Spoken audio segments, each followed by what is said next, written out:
right? Yeah, I can see your screen. Okay, so please write these two lines. This is two static methods, mass.power.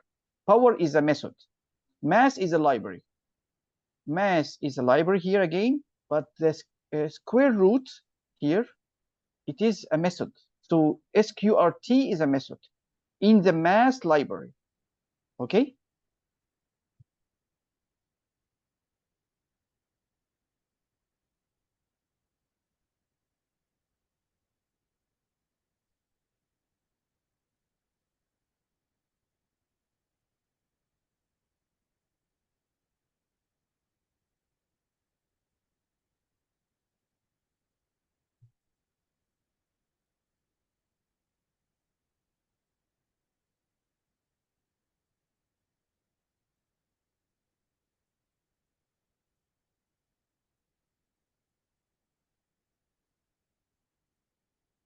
For the Y, is it count or count?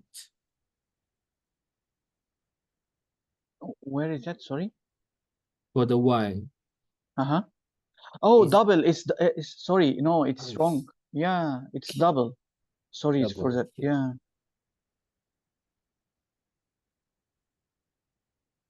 it is double.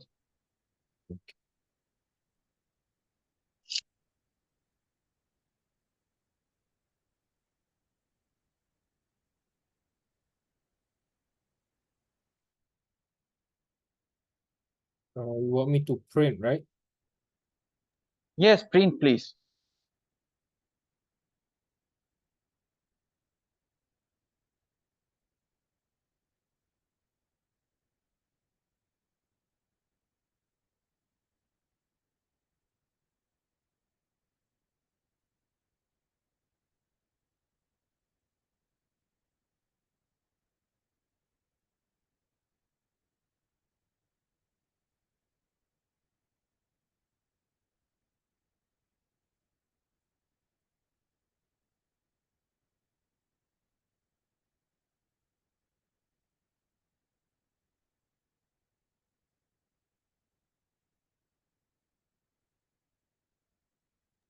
After you print, can you please write the code in front of you in the screen?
Are you done?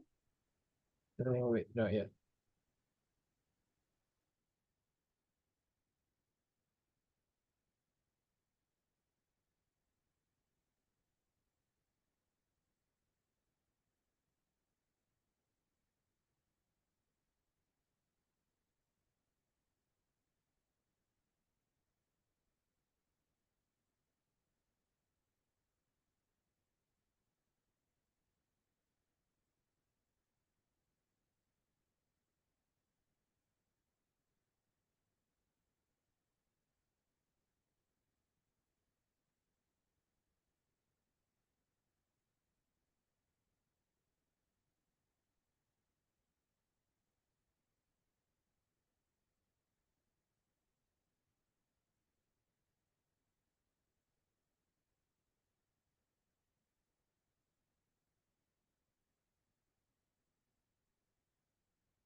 All right, done. Okay, so does it work? Yeah, it works. Okay, what do you understand from that code in front of you? Mm,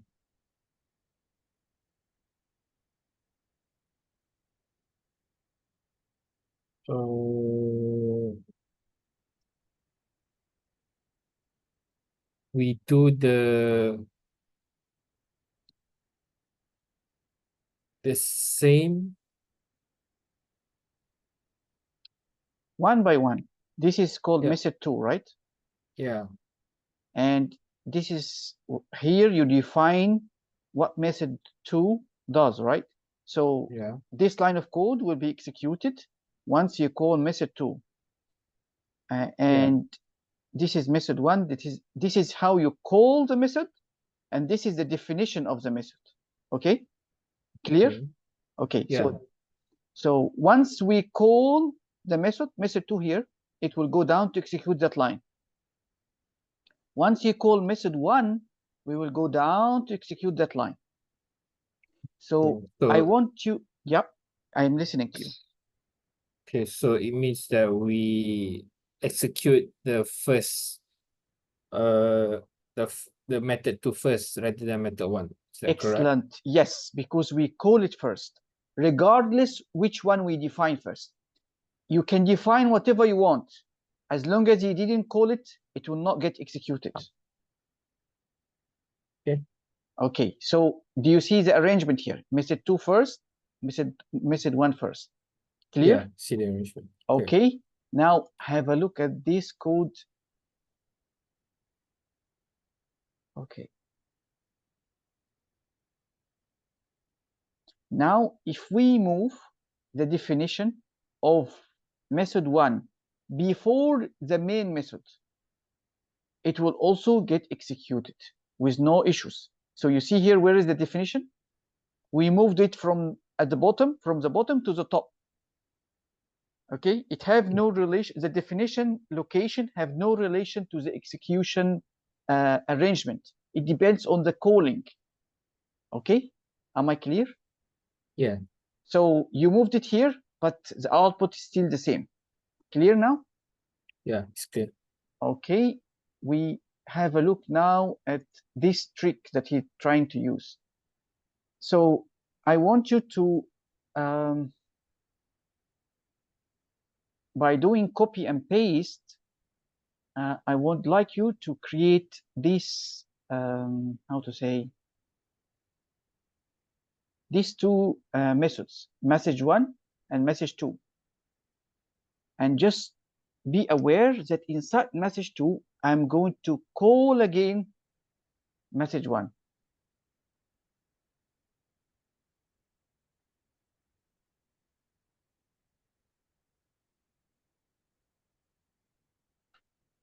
Are you able to write that code first and see how it gets executed, and then we discuss about it?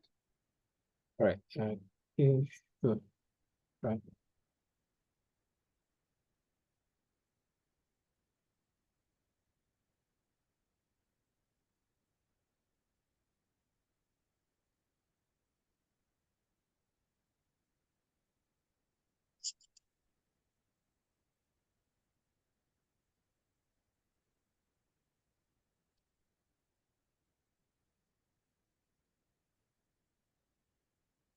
So I would not recommend that you delete any code. So from the previous code, I would like you to come here and just comment only this. Method 1 and method 2, just comment them. This definition, leave it the same. Don't comment it. It will not run. There is no harm in keeping them like that. Okay?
How is it?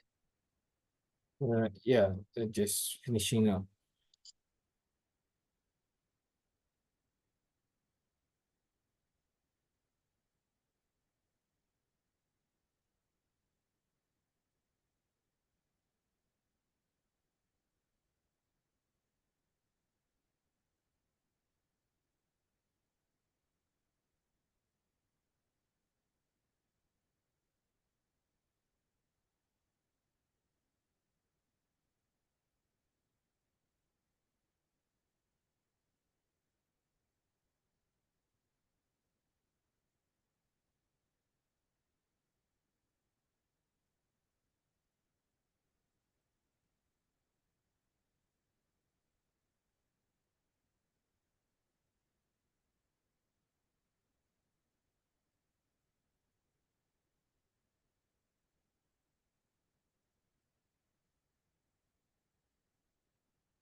All right, that. Okay. So did you run? Yeah, I run it. Okay. What did you understand And, from running it?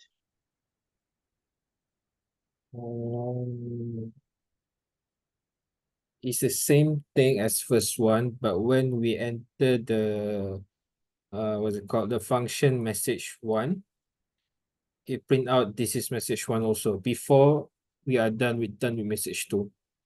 Okay. So do you understand why they did that? Yeah, because we call out message one inside the function for message two. Okay. So you become aware now that any time inside your method, you can call a number of another method of functions also inside the method. So So is that clear to you? You even here can call message2. There is no harm in doing so. If it is necessary or it is a logic in the code that you're writing or you need it there. Is that clear to you? Yeah, it's clear. Okay. So the order of the execution is clear in your mind, right? Yeah. Okay, that's good. Then we move to the next. Okay, let me explain to you that every function have something called method signature. The method signature consists of the method name, which is this one, and the ordered list of parameters. So at the moment, we have no parameters here. So this part, like that, is called method signature. So we will learn now why we need to understand about method signature. But have a look also at method 2. So method 2 have a different method signature. It have two inputs here.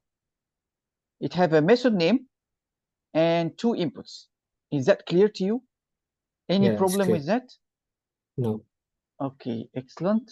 Then let us move to the next. Have a look at these two methods that we created. We created mystery 1 and mystery 2. This one have integer input and boolean x and y. Integer and boolean. And mystery 2 have double and integer as inputs.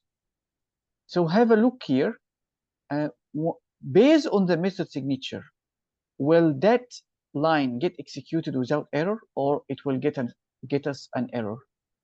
It will get an error because 4 isn't a boolean. Excellent. Okay, what about mystery 1 here?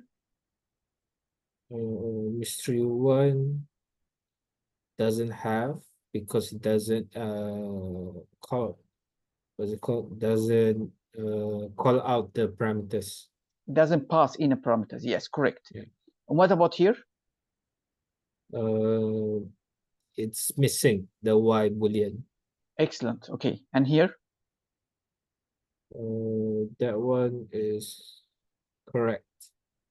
Okay, and why this one is still having error? Mystery 2, huh? Because x is float. So the first one is double, and the second one supposed to be expecting an integer, but he passed it a double. Okay. Yeah. Okay. What about here and here? So he's defining A and B. And what about this? Why this is an error?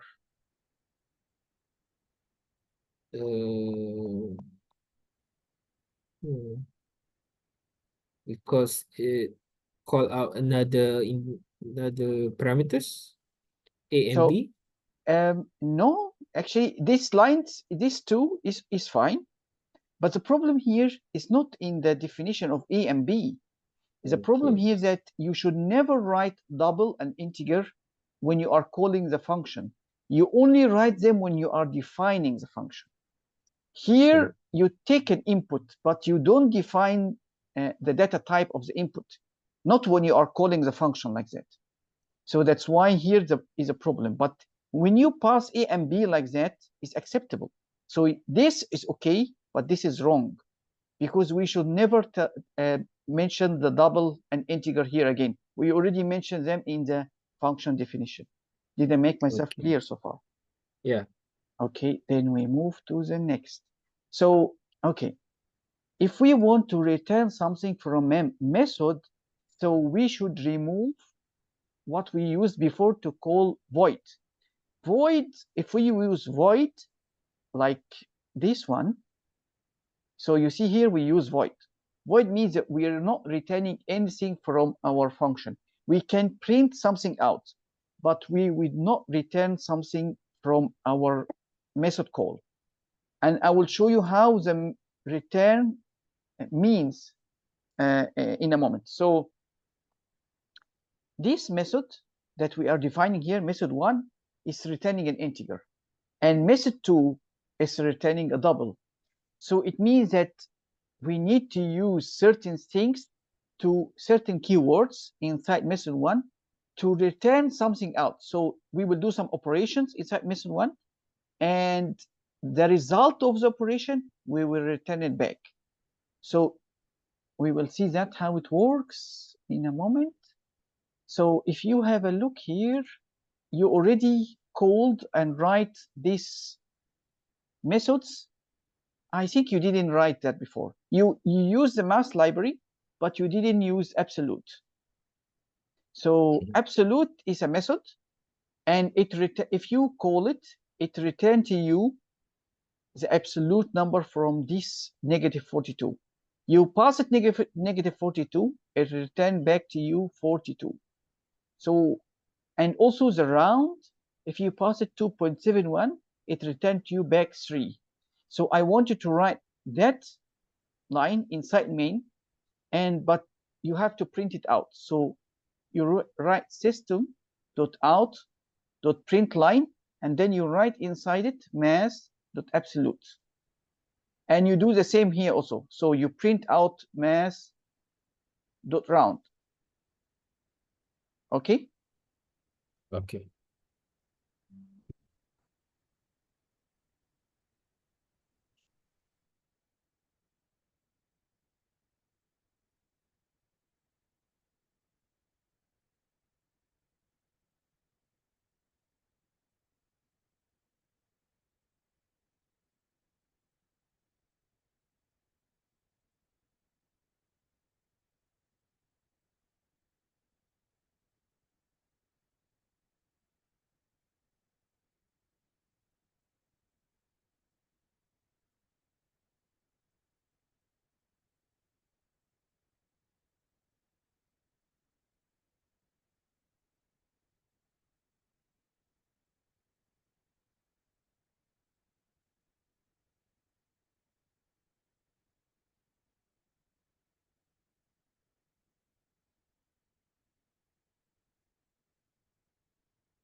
Okay. So how is it? Does it work? No, it says I have a compile error. Okay, please share with me.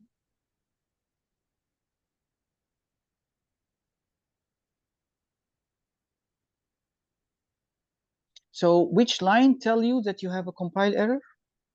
22 and 24. So what did you write inside there? Oh, I wrote system.out.println math.abs at abs and the same thing, but math ROU and math round. okay. Now let me see your screen. I didn't see it yet.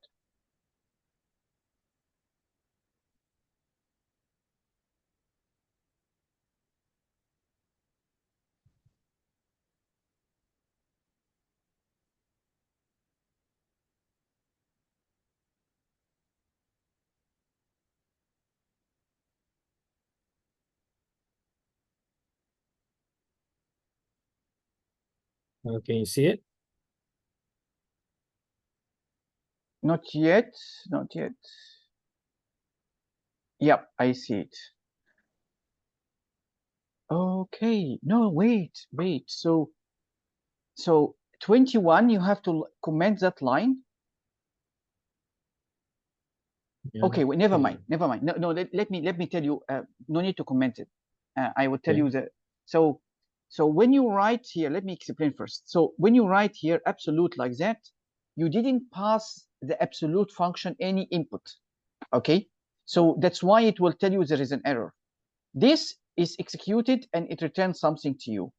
But since you didn't take out, you didn't print it out, so there is no output coming from here or here. You will never see them. You never put them in a print statement to see the output. So I would like you to comment this and this. And then inside, I want you to also copy that exact line. You put it inside. So absolute here, you have to pass it minus 42, like that. And the round, you have to pass it 2.71 inside here and inside here. So you cannot call a method without an input. It will not accept it.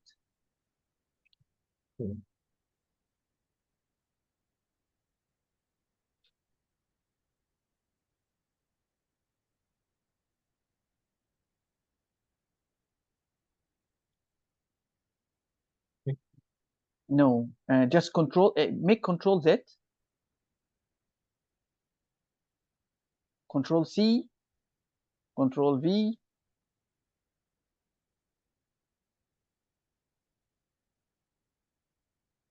control C, and then control V to put.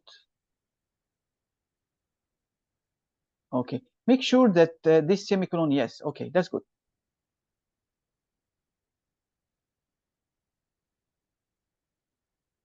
Okay. Okay, so now it works, right?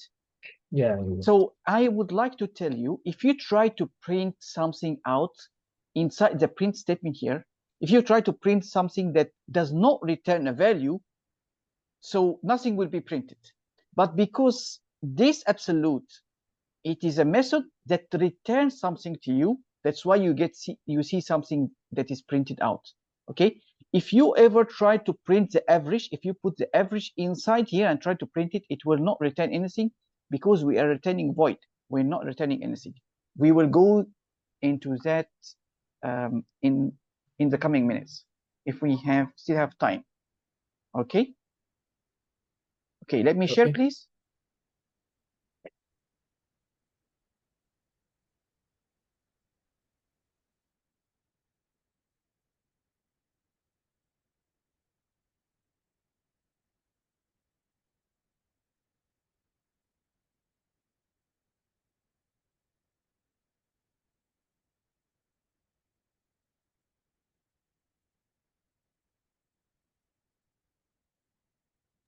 So you can see my screen, right?